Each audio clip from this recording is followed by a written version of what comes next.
Hello friends, welcome back to our channel. இன்றைக்கி நம்ம பார்க்க போகிறது என்னென்னா, ஆமையை பற்றி நம்ம பார்க்க போகிறோம். சிசல்ஸில் 100-200 வருஷமாக உயிர் வாழ்ந்துட்டுருக்க ஜீவன்னா அது ஆமை தாங்க.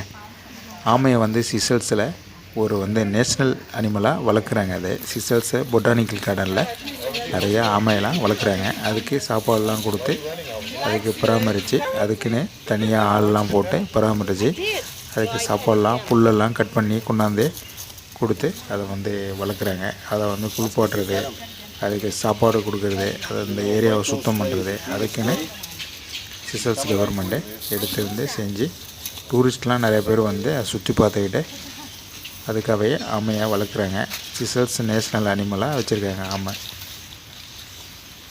நம்ம இந்தியாவில் ஆமை பூந்தா அமினா பூந்த மாரி அப்படின்னு சொல்லி ஆமையை ஒரு பேட் லக்காக தான் நம்ம ஊரில் இந்தியாவெல்லாம் சொல்லுவாங்க. ஆனால் சிசல்ஸில் சிசல்ஸ் கரன்சியில் ஆமையை அச்சடித்து வச்சுருக்காங்க.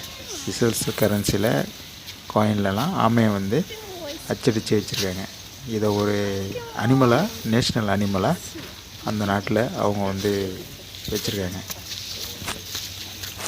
வெளிநாட்டுக்காரவங்களாம் ஆமையை ரொம்ப ஃப்ரெண்ட்லியாக ஆமைகிட்ட பழகுறாங்க. அதுபோல் ஆமையும் சிசலில் வெளிநாட்டுக்காரவங்கள்ட்ட ரொம்ப ஃப்ரெண்ட்லியாக அதுவும் பழகுது. யார் அதுக்கு தழையெல்லாம் எடுத்து கொடுத்தாலும் சாப்பிட்டு ரொம்ப ஃப்ரெண்ட்லியாக பழகும் ஆமை.